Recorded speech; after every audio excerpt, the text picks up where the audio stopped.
Paul's defense of his ministry. By the humility and gentleness of Christ, I appeal to you.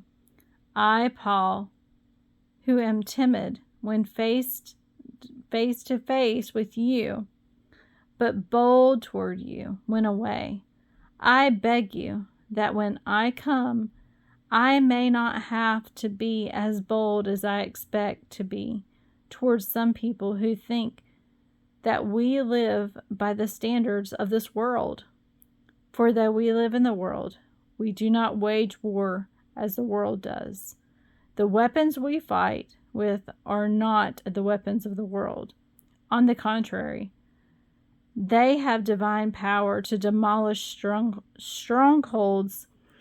We demolish arguments and every pretension that sets itself up against the knowledge of God, and we take captive every thought to make it obedient to Christ. And we will be ready to punish every act of disobedience once your obedience is complete. You are judging by appearances. If anyone is confident that they belong to Christ, they should consider again that we belong to Christ just as much as they do. So even if I boast somewhat freely about the authority the Lord gave us for building you up rather than tearing you down, I will not be ashamed of it. I do not want to seem to be trying to frighten you with my letters, for some say his letters were weighty and forceful, but in person he is unimpressive, and his speaking amounts to nothing. Such people should realize that what we are in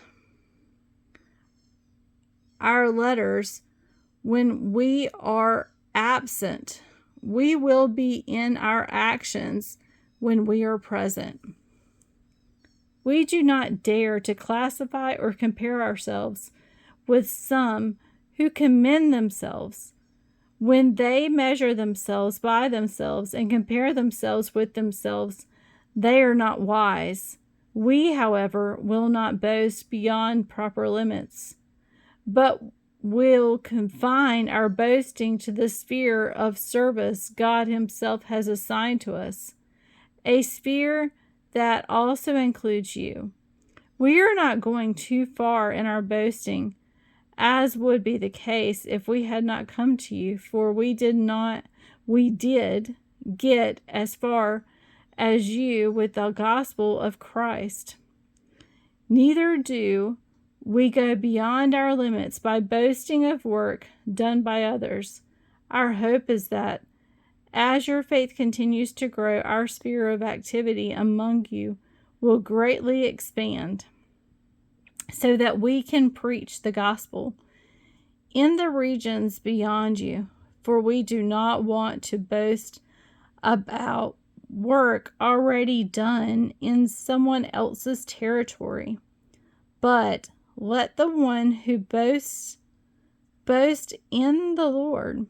For it is not the one who commends himself who is approved, but the one whom the Lord commends.